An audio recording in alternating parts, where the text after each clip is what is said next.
Sa Acts chapter 24 and verse 25, ito yung senaryo na nangyari mga kapatid. At samantalang siya nagsasalaysay tungkol sa katwiran, ito yung sinabi ni Pablo, at sa sariling pagpipigil at sa paghuhukom na darating, ay nangilabot si Felix na nakonvict siya. At sumagot, ngayon humayo ka at pagkaroon ko ng kaukulang panahon na ipapatawag kita. So, hinintay pa na magkaroon siya ng convenient or ano sa kanyang sarili, mga kapatid. Kumbaga ayaw pa rin niya sumunod sa kabila ng naramdaman niya na, mga kapatid. Sa kabila ng kinukonvict na siya ng Panginoon, ayaw pa rin niya, histan pa rin siya sundin, mga kapatid, yung sinasabi na aral ni Apostol Pablo. Sometimes, napakaraming tao, napakaraming ganon, mga kapatid, na kumbaga sa paglilingkod sa Panginoon, binabargin muna ang Diyos. Binabargin muna. Marami ako narinig na gano'n, mga kapatid. May mga pre-request sa Panginoon. May mga kahilingan sa Panginoon. Nung tinupad, mga kapatid, wala na rin.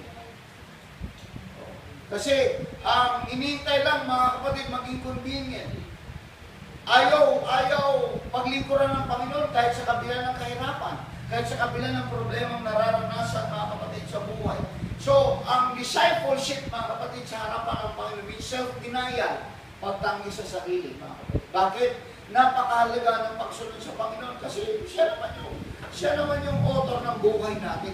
Siya naman, mga kapatid, nagmamayari ng buhay natin. Siya na nagmamayari ng pagpapala. So, be it kung gagawin mo sa Panginoon, paglingkuran mo ang Panginoon ng maayos, mga kapatid, naniniwala ko na ang Diyos din ang nagre-reward sa mga tao. Siya rin ang nagkakalog, siya rin ang nagpapala, mga kapatid. Hindi mo pwede hintay, saka na lang ako maglingkod sa Panginoon pag may sasakyan ako kasi malayo si St. Francis. Ay, hindi mangyari yun. Maglingkod ka muna sa Panginoon para may pagkaloob sa inyong Panginoon ang gusto ng Panginoon sa buhay mo. Hindi lang sa tayo ay matiwasay ang buhay, mga kapatid, pag may problema, wala na. Sa problemang dumarating, mga kapatid, sometimes ang daming nagbaback out sa paglilingkod sa Panginoon. Pagdating na sa problema, dahil gusto nila ang paglilingkod sa Panginoon, wala nang problema, mali yun. Mali yun, mga kapatid. Sasabihin mo, uy, mag-born again ka para mawalan ka ng problema. Mali yun, huwag niyo sabihin yun. Mali yun. Hindi tayo pwede mawala ng problema. The more, mga kapatid, na lumalapit tayo sa Panginoon, the more tayo maraming problema. Gusto niyo ba? In this world, you have tribulation. Ang linaw-linaw yun eh. In this world, you have tribulation, but be of good cheer. Yun yung dapat maunawaan. Hindi natin pwedeng sabihin at magsulpiling tayo, sabihin natin sa mga tao, oy, mag-born again kayo para mawalan kayo ng problema. No! Hindi pwede mong sabihin yun, mga kapatid. Sasabihin mo sa tao, mag-born again ka para maligtas ka, hindi para mawalan ka ng problema. Dahil pag na-born again ka, mas lalong dumadami ang problema mo. Bakit, mga kapatid? Nandiyan ang kaaway na katabi na sa'yo. Yan yung dapat isipin at yan yung dapat. Kasi magiging panatid ko, mga kapatid ko, ang isang tao na pagdating sa problema ay hindi na kailangan siyang umiyak, hindi na kailangan siyang masaktan, hindi na kailangan siya, mga kapatid ko, mahirapan kasi na-born again na siya. Mali yun. Yung iba, mga kapatid ko, magpipretend na hindi siya nasasaktan sa kabila ng maraming problema. Hindi, kaya ko ito, malakas ako kay Lord. Hipokrito ka. Kasi lahat tayo nasasaktan. Pag hindi ka umiyak, mga kapatid, sa problema mo, mga kapatid ko, at nagpe-pretend ka na hindi ka nasasaktan, mga kapatid, pagdating ng araw, sasabog ka. Pag sumabog ka, mawawala ka sa Panginoon. Basta mabuti mo pa raw na ilabas sa Panginoon at sincere ka, mga kapatid ko, hallelujah, na ipagkaloob sa Panginoon, humingi ng tawad sa Panginoon, isugo sa Panginoon, mawawalan ka pa ng kabigatan, mga kapatid. At yun, ang katotohanan, doon ka lang dapat magpakatotoo. Dapat totoong tao. Amen? Yun yung importante, mga kapatid. Kaya hindi lang sa convenience. Hindi natin pwedeng sabihin, mga kapatid, okay ako, wala na maborn na kinakuha, wala na akong kahirapan, palit yun. Marami pa rin kahirapan. Kaya nga doon sa mga kahirapan na yun, mga kapatid, ano ba ang nangyayari? Doon sa mga kahirapan, sa mga problemang dumarating sa ating buhay, yung tayo mga kapatid ko ay sumusunod sa Panginoon, nagiging ladder natin yun eh. Para makaakyat tayo sa taas mga kapatid. Ngayon kung alisin mo yun sa buhay mo mga kapatid, di ka na makakaakyat. Wala ka ng tungtungan. Amen. Wala ka ng tungtungan. Tingnan nyo ang mga propeta, tingnan nyo mga kapatid ko, mga apostol, tingnan nyo mga hari, tingnan nyo mga judges sa Bible, mga kapatid. Lahat ng mga nagtatagumpay dumanas ang kahirapan. Si Job, tingnan mo si Job, tingnan mo si Joseph, tingnan mo si Moses, mga kapatid. Mga mighty men of God. Pero bakit mga kapatid ko nagtatagumpay sila sa kabila mga kapatid ko ng mga problema? Kasi tinrato nila na yung mga pagsubok na naranasan nila sa kanilang mga buhay. Challenges siya mga kapatid. Hindi lang sila naglilingkod sa Panginoon dahil matiwasay ang buhay nila, kundi naglilingkod sila sa Panginoon kahit na itapon sila mga kapatid sa unuhan, kahit ipakain sila sa leon, patuloy pa rin silang naglilingkod sa Panginoon. Hindi lang sa convenient ang buhay. Amen. Si Joseph nung nasa sa bahay ni Paraon, mga kapatid, convenient ang buhay niya. Pero nung tinim si Joseph ng asawa ni Paraon, doon na mga kapatid ko, doon na matindi pagsubok, pero hindi niya sinuko ang Panginoon. Bakit? Maging sa mga temptations, maging sa mga problema, dapat kailangan natin maging matatag. Amen. Palakpakan natin ang ating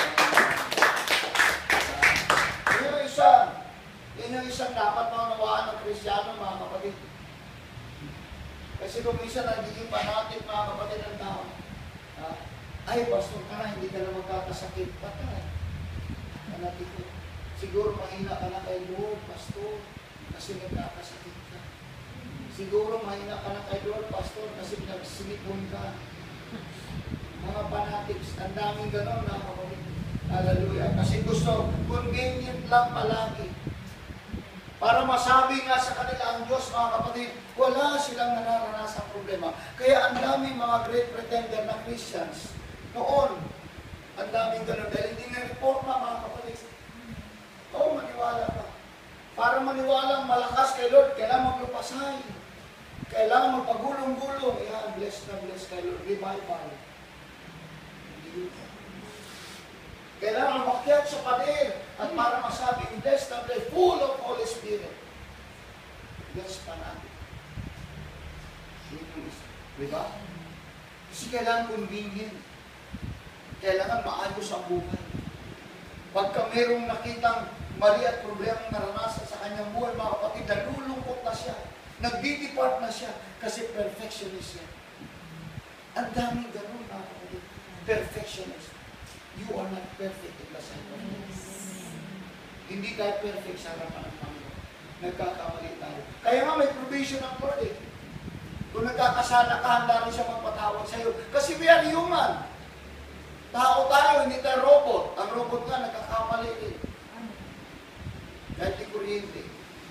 So yun yung dapat natin tratuhin, mga kapatid, sa buhay natin, mga kapatid ko. Ang kahalaga lang, hindi ko naman tinutolerate, mga kapatid ko, na mayroon na tayong lisensya para gumawa ng kasalanan. No, sir, hindi yun. Ang pinupunto ko, pag nagkakamali ka, iba yung tinatago mo at iba yung isinusuko. Pag tinatago mo, sasabog ka. At nagpe-pretend kang walang kasalanan. Maraming ganun na. Marami ako na-encounter na Christians, mga kapatid. Kung makatingin sa kapwa, ayaw mo makipagkamay ka, mga kapatid. Pahabaan pa ng buhok, pahabaan pa ng palda, pahabaan pa ng dila. Grabe mga pretend, holier than thou. Holier than thou. Walang kasalanan. Ay ikaw makasalanan ka, nanghihina ka na, pastor. Nanghihina ka na, kapatid. Hallelujah.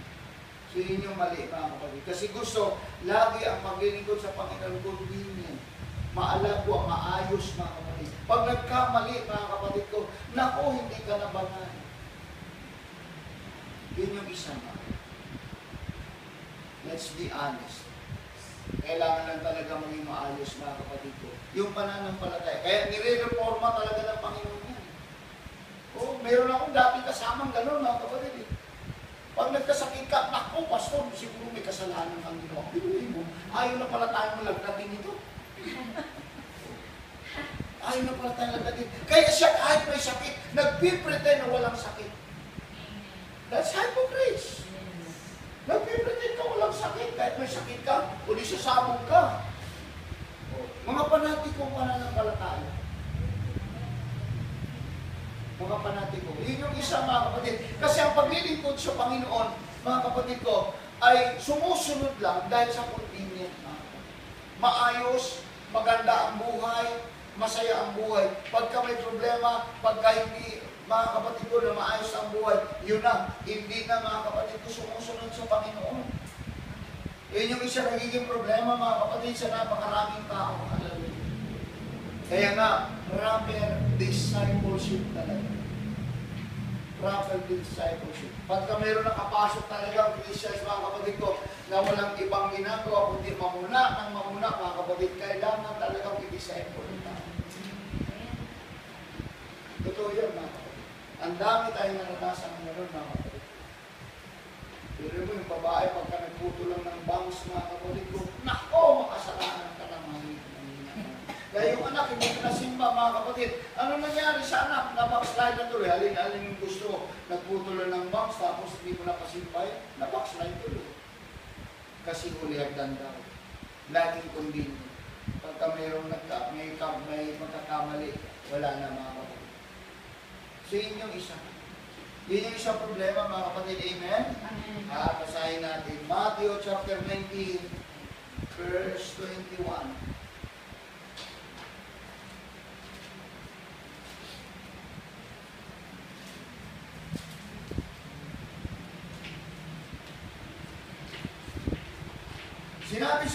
Sinabi sa kanya ni Jesus, kung ibig mo maging sakdal, humayo ka, kinausap niya rito ang mayaman, ipabili mo ang tinatangkilik mo at ibibigay mo sa mga duka, at magkakaroon ka ng kayamanan sa langit, at pumalito ka, sumunod ka sa akin.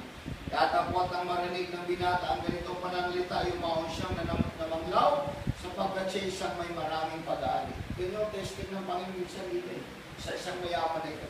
Testing lang yun, challenge yun, mga kapatid. I believe challenge yun, mga kapatid. Amen. Kaya lang, paano na? Kasi ang pagliling ko ng isang mayaman ito, convenient. Convenient, mga kapatid. Amen. Amen. Hallelujah. Kung baga sa kailangan maalago ang buhay para makapag-serve sa Lord ng maayos. Pag hindi na maalago ang buhay, mga kapatid, ay wala na, namamanglaw na. Kaya nung sinabi ng Panginoon, sige, bigay mo lahat ng yaman mo. Bigay mo ang lahat ng yaman mo at ipagbili. Sumama ka sa akin, namanglaw na siya. Kasi mawawala na siya, mga kapatid ko, na convenient sa buhay. Mawawala na siya ng katiwasayan sa buhay, mga kapatid. Pero hindi niya alam, ibabalik sa kanya ng vision. Ako'y naniniwala, mga kapatid ko, na sa bawat blessing, hallelujah, na ipinagkakatiwala ng tao sa harapan ng Panginoon, ibabalik ito ng Panginoon. Kaya nga sinusubok, mga kapatid.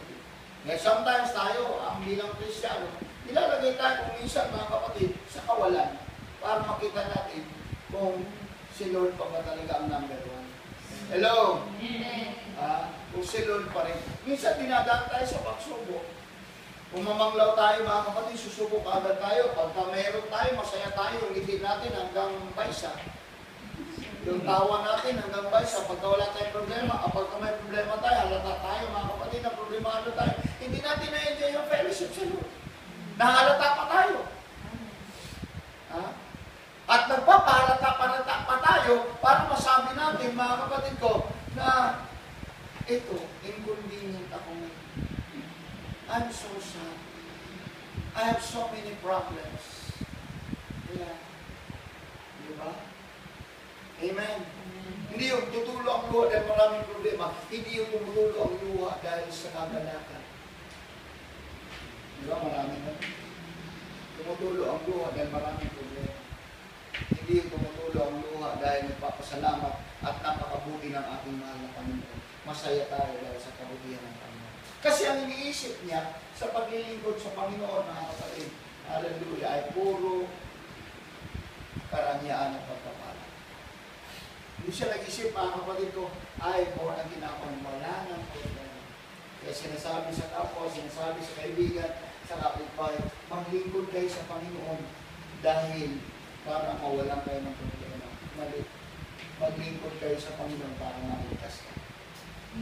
Para sa kaligtasan. Kaya tayo naglilingkod sa Panginoon.